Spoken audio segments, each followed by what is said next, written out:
First, let me say what a pleasure it is to be here. I have had many Korean students. Some of you have been my students, and I've been to Korea many times, and I have great admiration for the Korean church and the Korean people. 특별히 이 자리에 여러분들과 함께 있게 됨을 너무 기뻐하고요. 저는 특별히 한국 사람들을 굉장히 좋아합니다.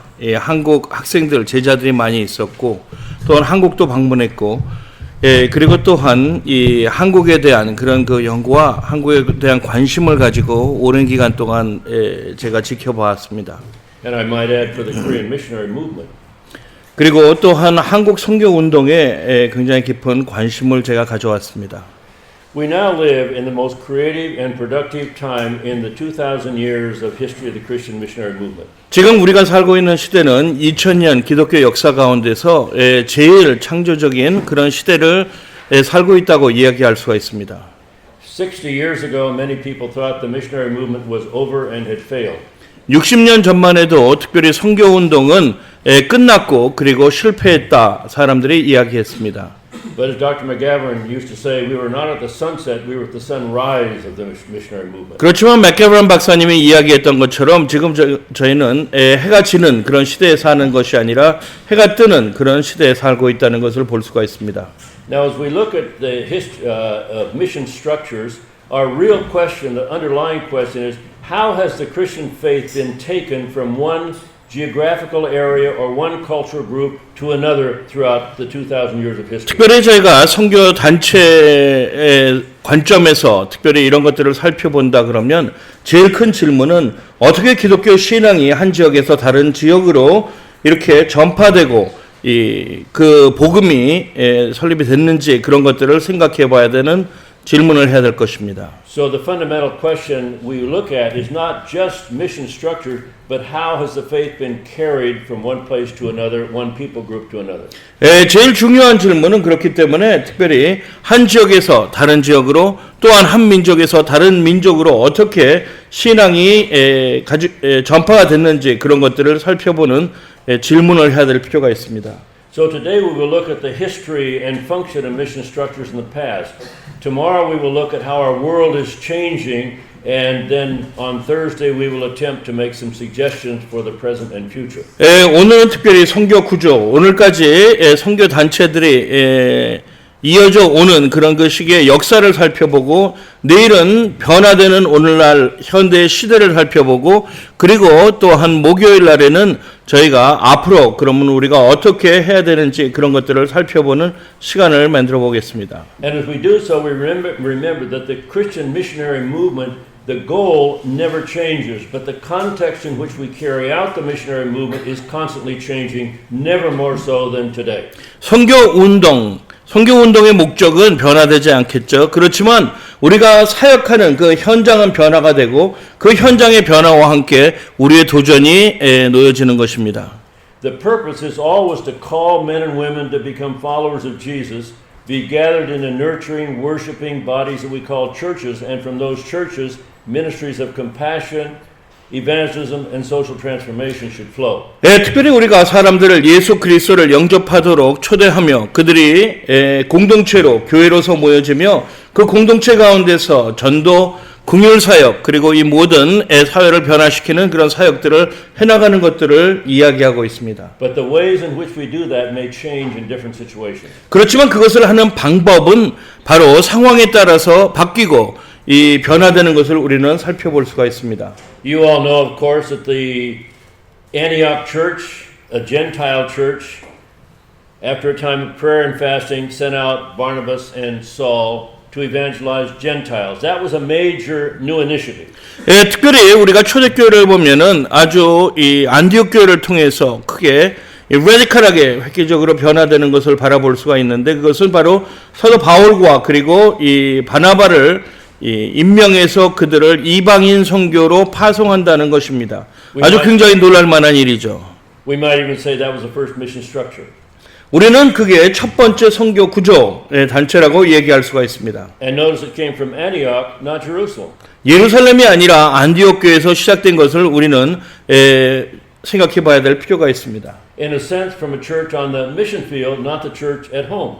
그것은 바로 선교지에서 있는 교회가 파송한 것이고 바로 홈 단체 있는 예루살렘에서 파송된 게 아닌 것이 아주 굉장히 독특합니다. We do not have much record of what happened in the first 3 centuries. We do know that evangelists went out from place to place, starting new churches, apparently without much supervision or direction on their own. 초대교회 시대 1세기 때부터 3세기 이 선교 운동을 보면 교회 확장 운동을 보면은 특별히 한 이렇게 단체로서 이 사람들을 관리하면서 이루어지는 것이 아니라 자연스럽게 사람들이 다른 지역으로 나가면서 복음을 전파하고 교회가 확장되는 것을 우리는 볼 수가 있습니다.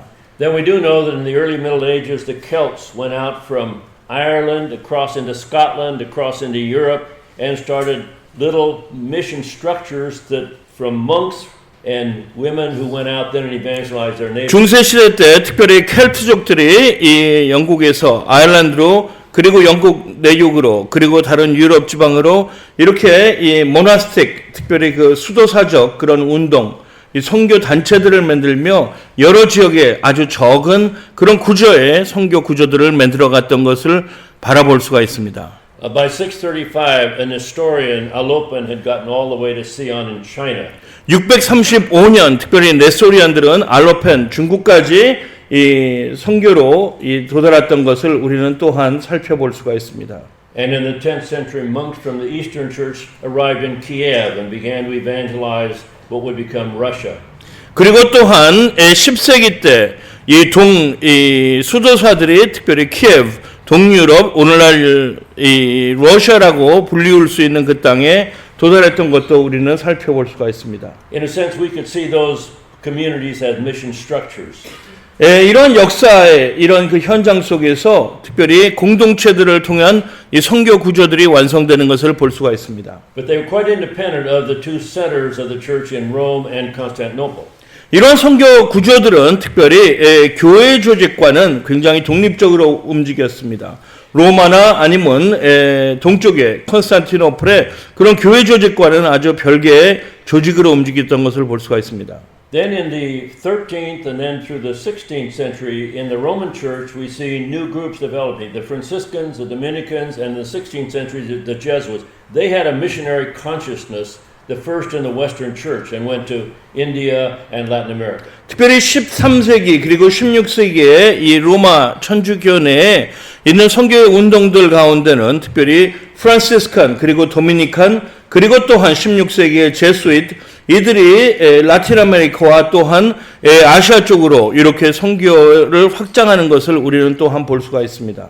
We also remember, and this is important today, that immigration played a very important role in evangelizing. As those Central European tribes moved west into what we think of now as Western Europe, they encountered the church there and became Christian at least to some extent. 특별히 동유럽에서 이렇게 시작되는 이 이민을 통한 그런 그 운동을 통해서 이 새로운 종족들이 서구 유럽으로 들어가며 그곳에 기독교를 발견하고 기독교화되는 바로 신자들이 되는 그런 또한 이민을 통한 선교의 운동을 살펴볼 수가 있습니다. And I would remind us that there has never been a greater wave of immigration in world history than there is today. 이런 역사적인 관점을 볼 때 오늘날 특별히 세계에서 제일 큰 이민 운동이 있는 시기 가운데 하나님께서 어떻게 움직이시는지 우리가 생각해 볼 필요가 있습니다. In some places fleeing from terrorism, in other cases wanting better economic situation. 때로는 테러리즘에서 피하는 과정에서 이민하고 때로는 더 좋은 경제적인 환경을 찾아 떠나는 그런 이민이지만 And our friends who work in places like Jordan, Lebanon, areas in Europe are telling us that where Christians are there to help minister to Muslims fleeing from terrorism, many are coming to Christ. 특별히 요르단 또한 이런 그 서구 유럽의 여러 나라들이 지금 피난 오는 이런 사람들을 어떻게 복음화시킬까 하면서 그들을 보호하며 그들을 케어링하며 이러한 그 복음을 전하는 그런 여러 방법들을 모색하고 있습니다. So one thing I want you to do is put that word immigration in your brain.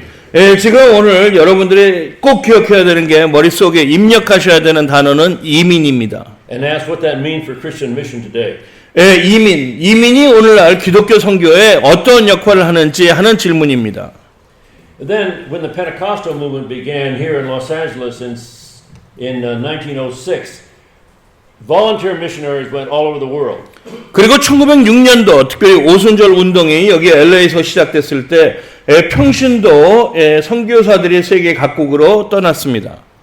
They were called missionaries of the one-way ticket because they expected the Lord to return right away, and so they went not expecting ever to return home. 그들이 불려졌던 별명은 편도 선교사라고 불렸습니다. 왜냐하면은 언제 돌아올 줄 모르기 때문에 그냥 편도로 이 선교지로 가서 그곳에서 복음을 전파하고 정착하는 목적을 가졌기 때문입니다. In some cases they died disappointed. In other cases they returned home disappointed. In other cases God did amazing things through them.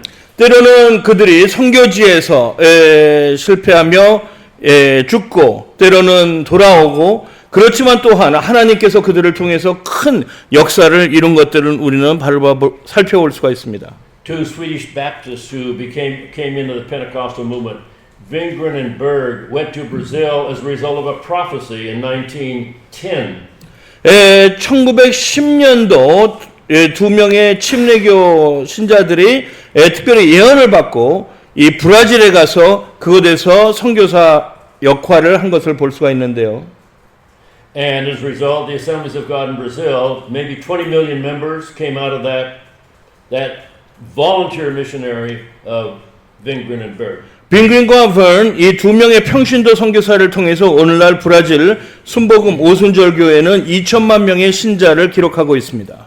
But even the Pentecostal movement began to see the need for mission structures that would train and prepare and focus on field. So in general, not always, but in general, the gospel has been taken from one area of the world to another through focused missionary structures. 특별히 오늘날 이 오순절 이 계통의 특별히 그 단체들도 선교를 위해서 선교 단체를 구성하며 선교사들을 훈련시키고 그들을 파송하는 이런 그 모습을 바라볼 수가 있는데 일반적으로 오늘날까지 선교를 보면 하나님께서 특별히 사람들을 통해서 단체를 통해서 사람들을 파송하고 선교의 사역을 이루었다는 것을 살펴볼 수가 있습니다. And now we look briefly at the beginning of Protestant mission structures. 특별히 지금까지 간단하게 이 기독교 이 선교 구조를 살펴보기 위한 배경이었는데요.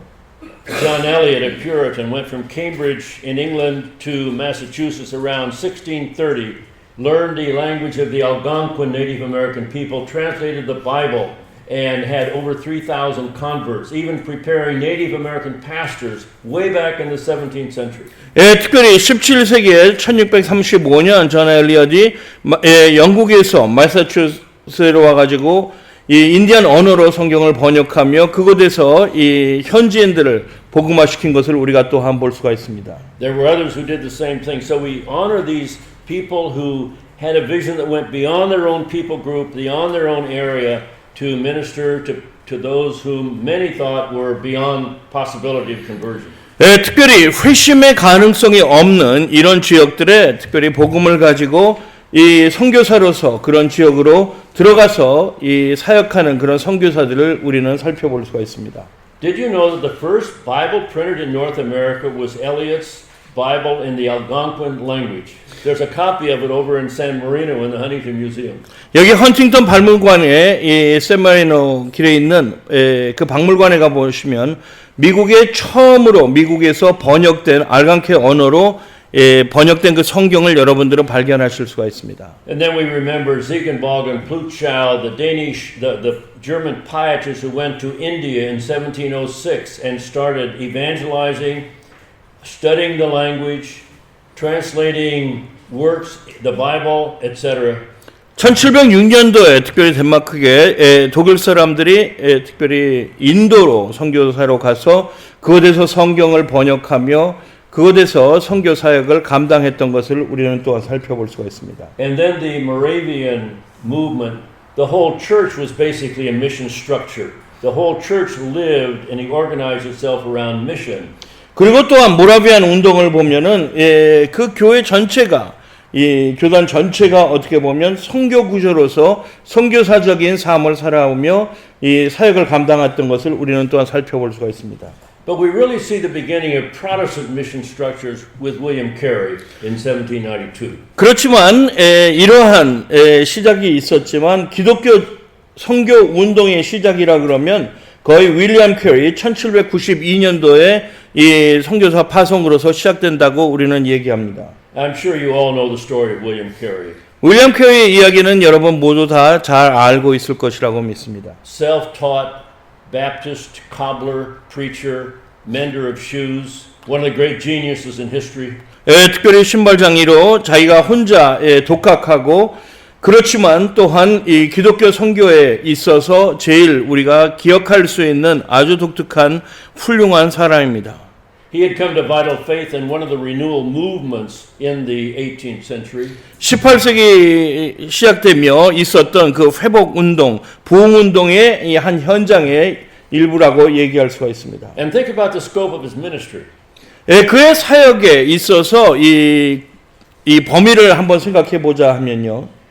He learned a number of Indian languages. He and his colleagues translated all or part of the Bible into over 30 languages.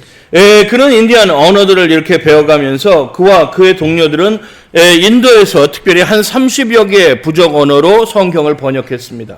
Evangelized, of course. 당연히 성경을 번역하며 전도했죠. Saw the church rise and grow. 그리고 교회가 성장하는 것, 그리고 교회가 개척되는 것을 바라봤습니다. He and his associates started schools for girls as well as boys. 그와 그의 동료들은 특별히 인도에서 있어서 굉장히 혁명적인 라디칼한 특별히 남자들과 여자아이들을 위한 학교를 설립했습니다. Established Serampore College, so there was education at every level. 그것에 특별히 대학교를 설립하면서 모든 계층의 사람들이 공부를 할 수 있도록 만들었습니다. Worked to change society so they were able to outlaw the burning of young girls with the bodies of their husbands. 특별히 사회에 이러한 그 문화적인 변화를 통해서 이 어린 여자아이들을 태우는 그런 작업을 멈추도록 만든 것을 볼 수가 있습니다. Remarkably holistic ministry. 아주 훌륭하게 총체적인 이러한 선교적 사역을 감당했던 것을 볼 수가 있습니다. Then other mission societies soon followed. 그 다음에 여러 선교단체들이 설립되며 그의 길을 따랐습니다. The London Missionary Society in 1795, that would send Morrison to China in 1807. 1795년도에 설립된 영국 선교회는 특별히 중국에 모리스를 파송하게 되는 것이고요. The Church Missionary Society in 1799, the evangelical Anglicans, who against the will of their bishops began to send out missionaries. 1799년도에 교회 선교회는 특별히 감독들의 의견과는 반대되는 입장으로 선교사들을 파송하곤 했습니다. The British and Foreign Bible Society in 1804, multi-denominational. 초교파적으로 1804년도 영국 성공회의 이러한 그 운동으로서 선교회로 선교사들을 또한 파송했습니다. Then the American Board of Commissioners for Foreign Mission, the first North American society composed of Congregationalists and Presbyterians, 1810. 1810년도에 회중교회와 그리고 장로교회와 함께 연합해서 이 선교회를 만들어 미국 선교회로 선교사들을 파송했습니다. Now, what are the characteristics of these societies? We want to see what lessons we have to learn from them. 그럼 이러한 특별히 개신교 선교 단체들을 통해서 우리가 배울 수 있는 것이 무엇인가? 이런 단체들의 특징은 무엇인가? 우리는 살펴볼 필요가 있습니다. Well, the established church in Europe and even North America did not look beyond their own shores. These mission societies all arose on the periphery among people who had a greater vision. 조직된 교회, 전통적인 교단은 특별히 내부적으로만 초점을 맞춰왔기 때문에 이 해외 선교에는 비전이 없었고 이러한 모든 단체들은 이 변두리에서 시작된 것을 우리는 살펴볼 수가 있습니다. Furthermore, they arose out of movements of renewal as men and women went deeper in their faith. They began to feel God's heartbeat for the world. 그리고 특별히 이러한 단체들은 신앙 회복 부흥 그런 그 운동 가운데서 하나의 결과로서 많은 남녀들이 더욱더 깊은 신앙을 체험하며 이 선교에 도전을 갖게 된 것입니다. You see, they realize, and I think this is a paradigm shift we need in our churches today. 저는 이것이 바로 오늘날 우리 교회들 가운데 필요한 패러다임의 변화라고 생각합니다. They realize that to be a disciple of Jesus Christ meant not just to receive his gifts of salvation, but to be participants in God's mission in the world. 바로 예수 그리스도의 제자라는 것은 우리가 구원받고 그 구원을 즐기는 것이 아니라 바로 주님께서 우리에게 맡겨주신 그 선교의 사명, 세계를 향한 그 사명을 감당해야 된다는 것입니다. Let me say that again. That is the fundamental paradigm shift we need in the church today. 다시 한번 반복하겠습니다. 오늘날 우리 교회의 제일 큰 패러다임 시프트의 필요는 바로 사람들이 선교적 이 제자화의 그런 그 비전을 갖는 것입니다. To be a follower of Jesus Christ does not simply mean to accept his good gifts of salvation. It means to be a participant in what God is doing in the world. 바로 예수 그리스도의 제자가 된다는 것은 바로 구원을 즐기는 것만이 아니라 바로 선물로 주어지는 그 구원을 갖는 것만이 아니라 바로 하나님께서 세계 각국에 하시고자 하는 그의 선교에 동참하는 것이라는 것입니다. So we ask ourselves, what is God's mission throughout human history? It is to call men and women, lost men and women, back to himself and to transform his creation. 특별히 하나님의 이 선교적 도전은 바로 무엇입니까? 바로 남자와 여자들을 주님께서 부르시고 바로 그들이 하나님의 선교에 동참하며 이 세계 각국에 있는 사람들이 예수를 영접할 수 있도록 하며 그것을 통해서 이 세상을 변화시키는데 창조를 변화시키는데 있습니다. So we ask ourselves and we lead our people to ask ourselves, how are we called to participate in God's mission in history? 그렇기 때문에 우리가 성도들에게 항상 질문해야 될 것은 우리가 어떻게 하나님의 이 선교에 동참할 수 있을까 하는 것을 깨닫는 질문입니다. Now, these mission societies at first, most were multi-denominational. And then around 1837, the Presbyterian Church said, we will form our own denominational mission society. 근데 선교에 특별히 모든 선교단체들은 거의 초교파였습니다. 그런 가운데서 1836년 장로교가 특별히 장로교단 선교회를 따로 설립하게 되며 사역을 시작했습니다. And I remember hearing the late Sam Moffat quote this at Princeton. In 1837, the Presbyterian Church of the United States, the church itself is a mission society. 특별히 샘 머핏이 프린스턴에서 1837년도에 이 얘기했던 것이 바로 교회 그 자체, 교회의 존재가 바로 선교회다 이렇게 선포했습니다. But it still needed the mission structure. 그렇지만 교회가 선교회라 그래도 이 선교의 구조는 요구가 필요가 되는 것입니다. And formed a board of foreign missions. I went out under that board of foreign missions over 120 years later to Brazil.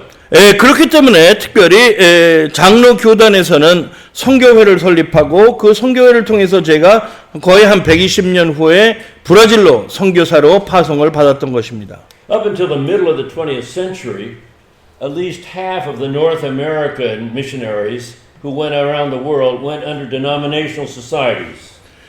특별히 20세기 중간까지 거의 대부분의 파송된 선교사들은 교단 파송으로 나가게 됐습니다. But beginning in 1865 with the China Inland Mission, we see a group of multi-denominational societies also formed. The China Inland Mission, the Sudan Interior Mission, SIM today, etc. 그렇지만 또한 1835년도 중국 선교회, 내지 선교회가 설립되며 특별히 수단 인land 미션, SIM 오늘날 그 선교단체들이 또한 설립되며 초교파적으로 선교사들을 파송했던 것을 볼 수가 있습니다. Now, often, relationship between the mission society at home and the missionary on the field was not always easy. 거의 많은 경우, 특별히 이 미국의 선교단체들과의 관계 그리고 현지의 선교사들의 관계는 쉽지가 않았습니다.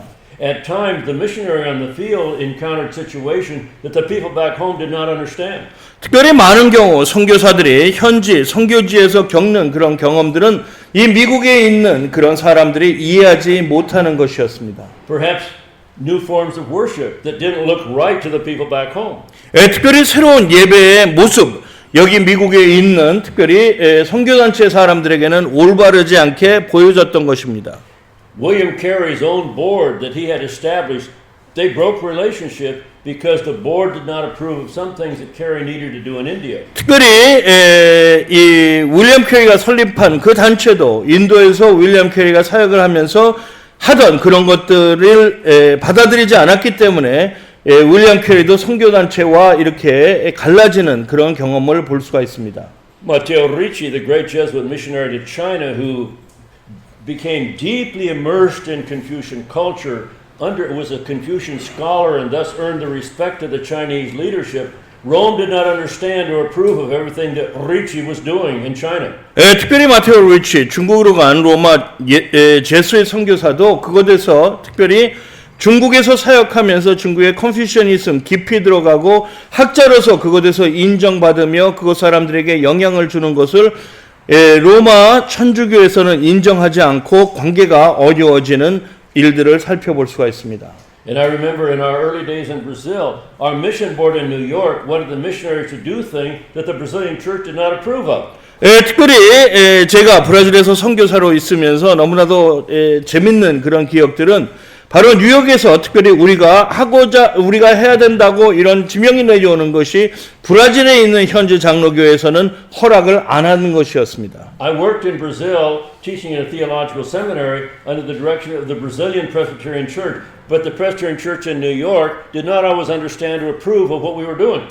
저는 특별히 브라질에서 있는 브라질 장로교 신학에서 가르치곤 했는데 브라질 특별히 장로교 신학교에서 가르치는 과정이나 하는 것들이 미국의 뉴욕에 있는 장로교 본부에서는 인정하지 않고 그것에 반대하는 적들이 있었습니다. So one thing this tells us is that those who are in charge of mission structures at home, wherever home might be, need to listen to their missionaries on the field and also to the churches with which they work.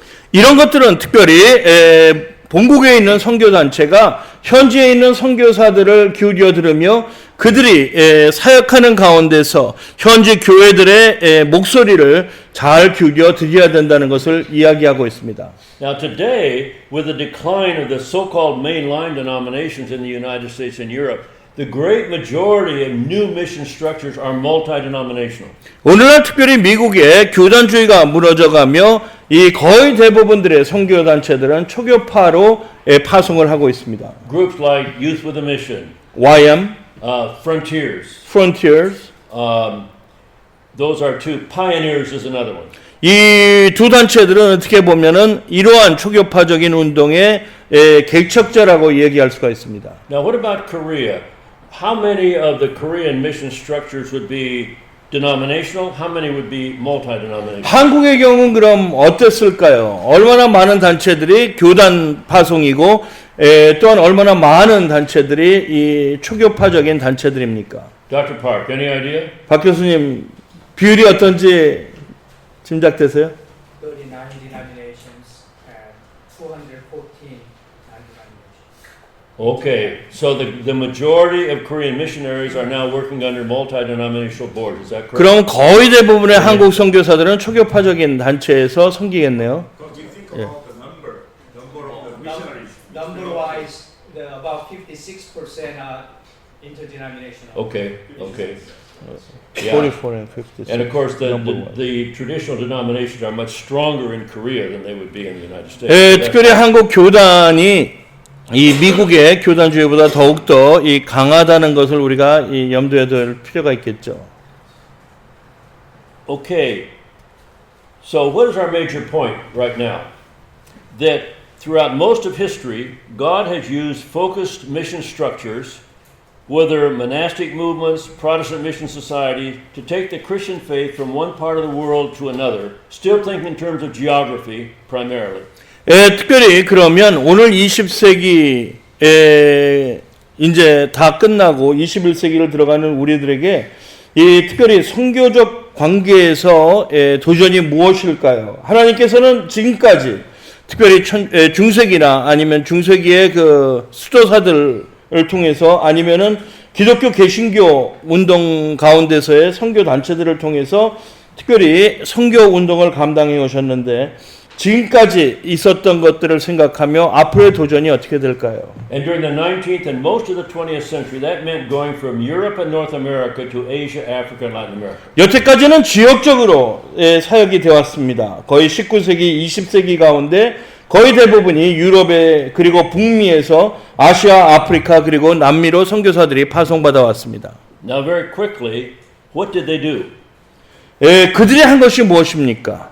They recruited, they trained, they sent men and women who went to evangelize other parts of the world. 그들은 선교 동원을 하고 그리고 선교사들을 여러 세계 각국으로 파송했습니다. They raised funds in the church back home to support those missions and attempted to interpret to the church at home the missionary call and vocation. 특별히 그들은 모교회에서 선교 후원을 받으며 그리고 또한 이 선교지에 있는 일들을 그들에게 알려주며 동원을 하는 것을 살펴볼 수가 있습니다. They missionaries evangelized, they planted churches, they also started educational institutions to train leadership for the church and in general. Two great examples in Korea, Yonsei University, started by the Underwood, Ewha, the largest women's university in the world, started originally by Mrs. Scranton of Methodist. 특별히 한국의 경우도 거의 비슷하죠. 이 선교사들이 계속 선교지에 가서 교회를 개척하고 복음을 하며 그곳에서 또한 여러 사역들을 하는 가운데 병원들, 학교들을 세우며 하는 것을 바라볼 수가 있는데 한국의 경우 특별히 연세대학이나 이화여대 이런 경우들이 그렇다고 볼 수가 있습니다. Because they believed in treating the body as well as the mind and spirit, they started hospitals, clinics, medical schools. 특별히 영과 육이 함께 이렇게 총체적으로 회복되어야 된다는 개념 가운데서 학교와 병원들 그리고 또한 대학교들을 세우면서 사역을 한 것을 볼 수가 있습니다. They worked with lepers. 문둥병 환자들과 사역도 감당했고요. So they were concerned about evangelism, they were concerned about changing society, about educating even the poorest of the poor, including women. 특별히 복음을 전했죠. 전도를 했습니다. 그렇지만 또한 그들은 국률 사역, 특별히 병원들을 세우며 그리고 가난한 사람들을 가르쳐야 된다는 최고의 극빈자들을 가르치는 그런 과정 가운데서 학교들을 설립한 것을 볼 수가 있습니다. And normally the churches they started were from their own denomination, the Presbyterian Church of Korea or churches, Presbyterian Church of Brazil, etc.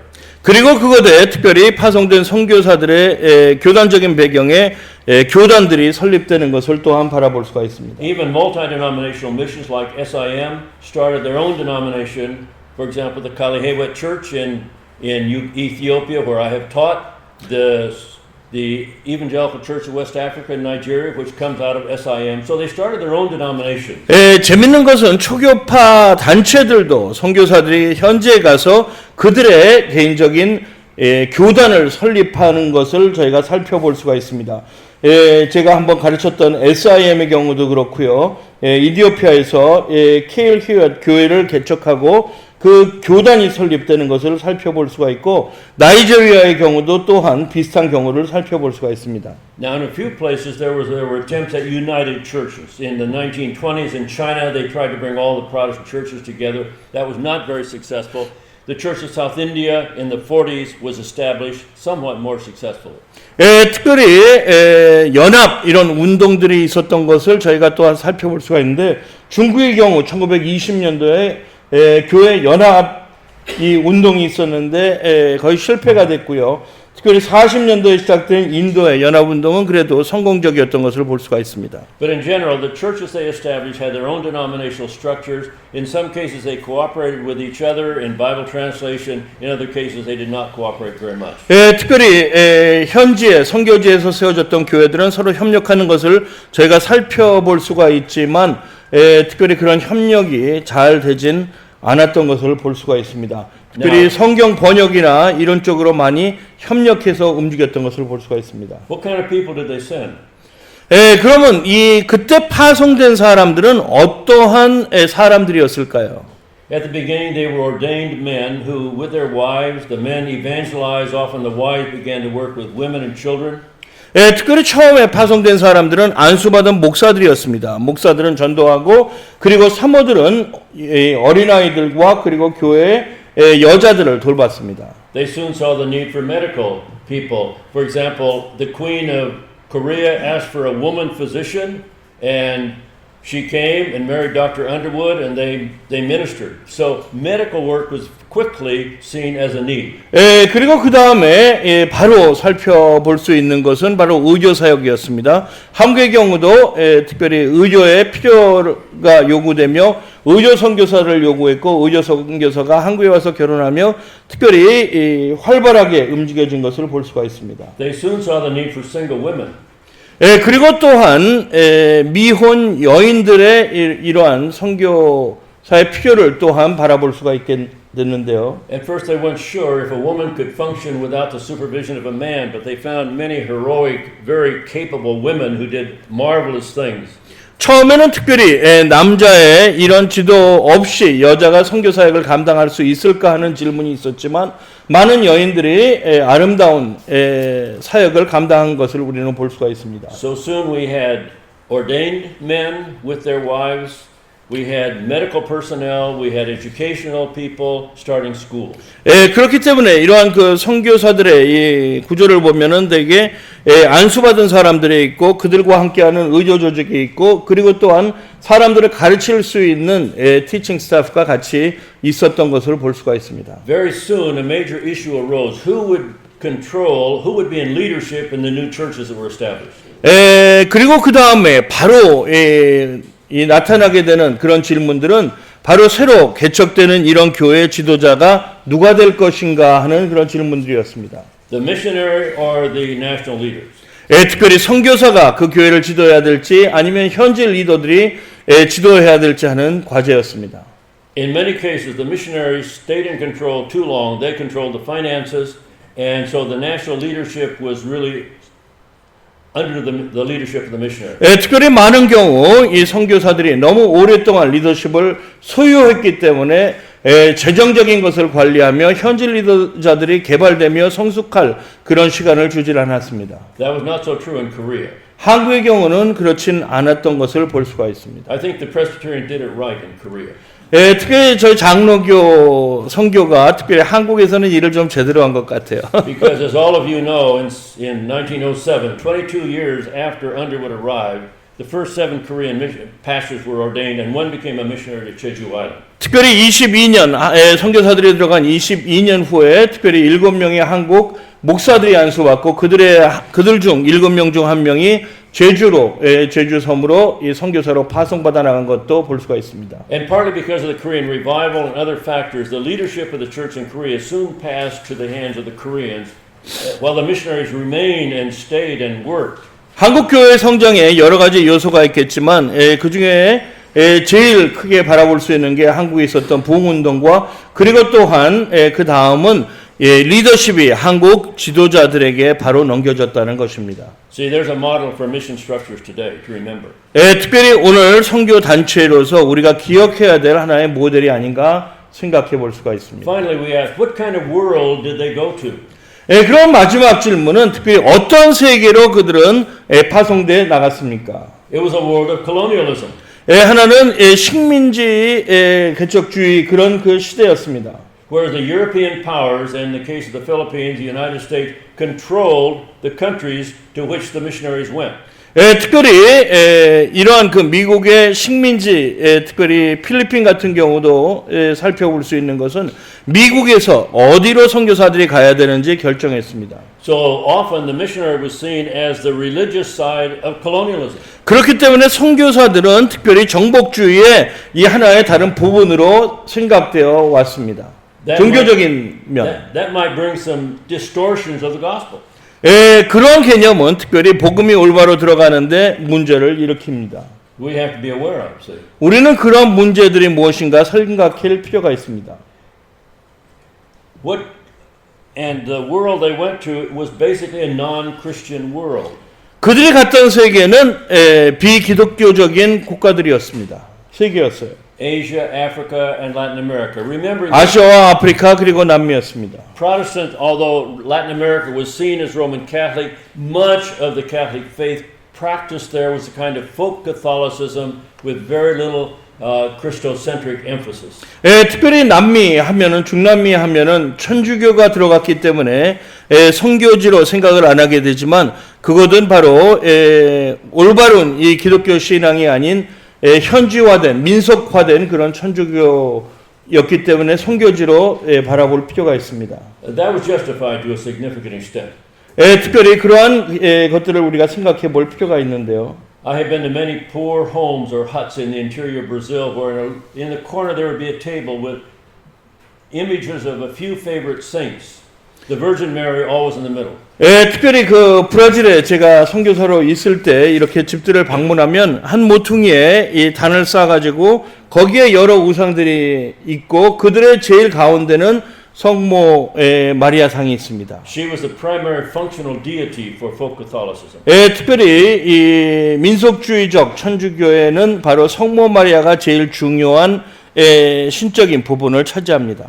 So in this period up till late in the 20th century, mission structures recruited, trained, sent missionaries to Asia, Africa, Latin America, to basically non-Christian societies to plant the church, to plant educational institutions, to help in medical work. 그러면 오늘 21세기까지 있었던 이렇게 선교 운동을 우리가 종합해 보면은 특별히 많은 선교사들이 서구에서 이 복음이 들어가지 않은 아시아, 아프리카 그리고 라틴 아메리카로 가며 그곳에서 전도하고 교회를 개척하며 특별히 의료 사역과 또한 교육 사역을 같이 해왔던 것을 우리는 살펴볼 수가 있습니다. Now we ask, how is our worldwide context in which we are called to mission changing today?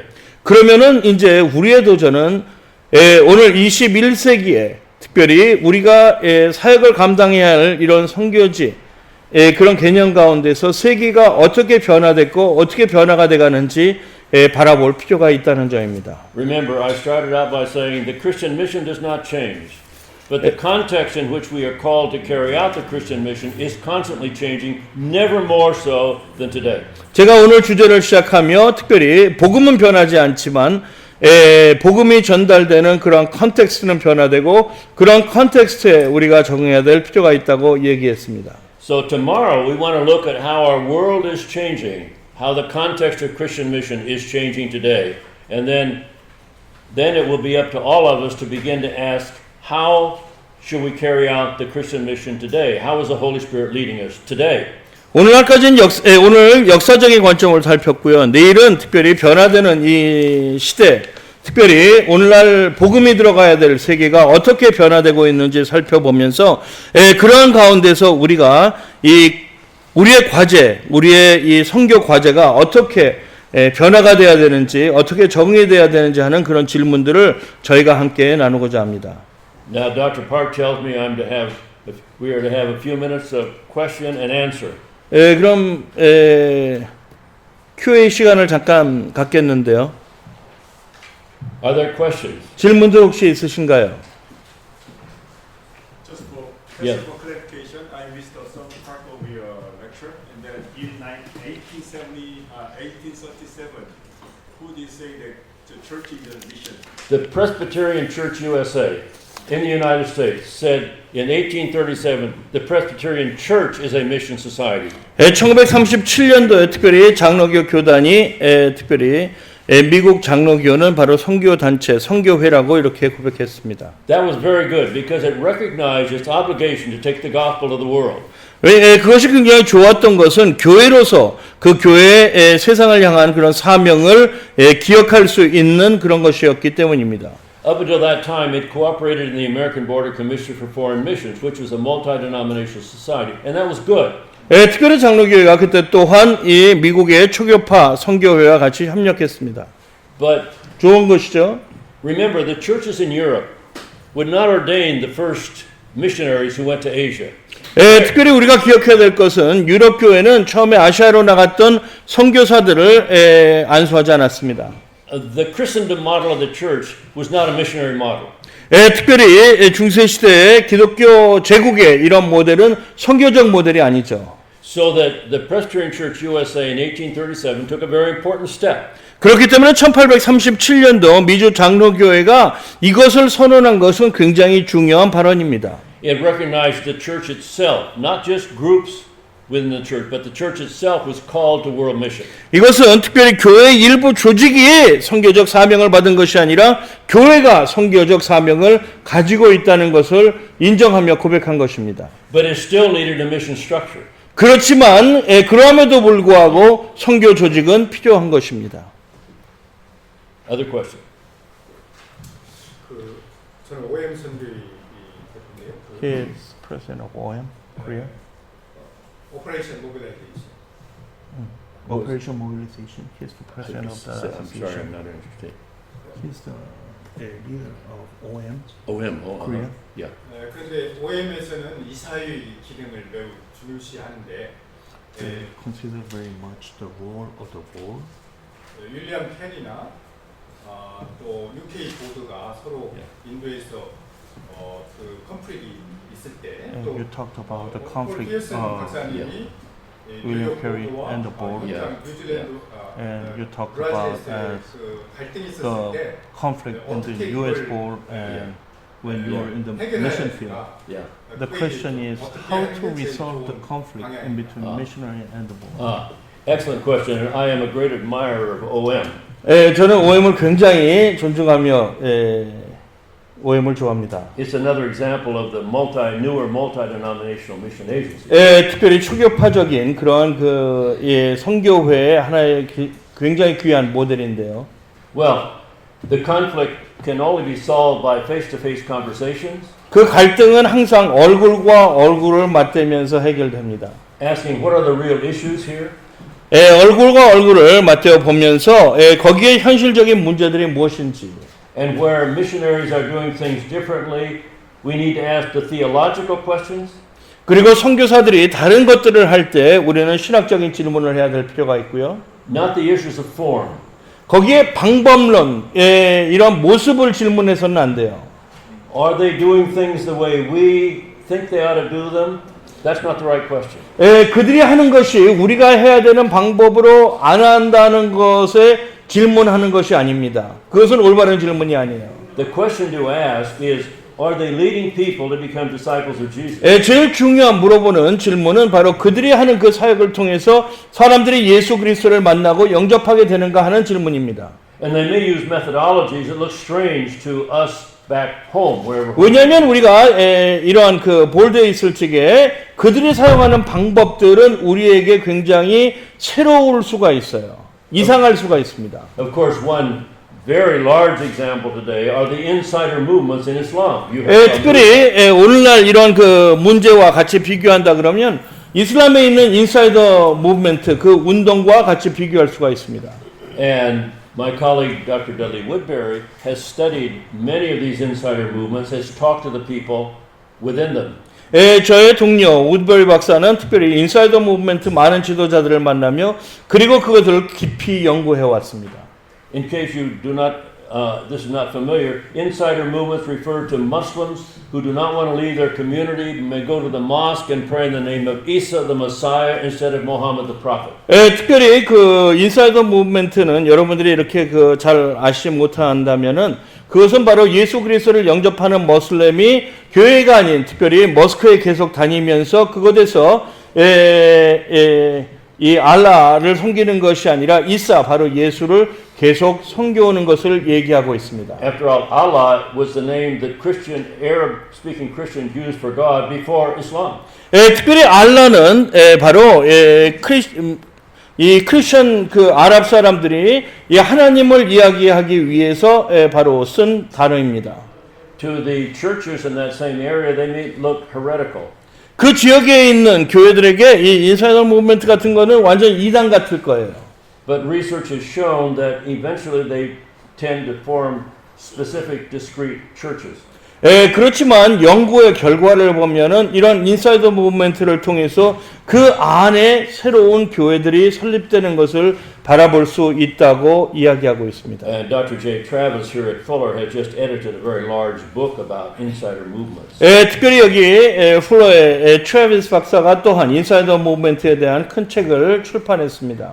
When we see new movements, we must remember the council of Gamaliel. Let's wait and see if the Holy Spirit seems to be working. 특별히 이러한 새로운 운동, 새로운 것들을 시작할 적에 어떻게 보면은 예루살렘 공회 때 가말리엘이 이야기했던 것을 우리는 기억해야 될 필요가 있습니다. 혹시 이들이 하는 것이 성령님께서 하시는 것인지 우리는 기다려 볼 필요가 있다는 것이죠. But to reiterate, conversation, asking the right theological questions. 다시 반복하면은 바로 올바른 신학적인 질문을 하는 바로 아름다운 대화를 통한 것이라고 이야기할 수가 있습니다.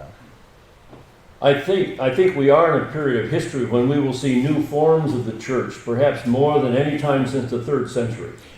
아마도 지금 21세기는 3세기 이후부터 아마 제일 변화되는 새로운 교회들의 모습을 바라볼 수 있는 시기라고 얘기할 수가 있습니다. Okay. Any other questions? 다른 질문 혹시 있으신가요? Tim, we're on 타임에 Okay.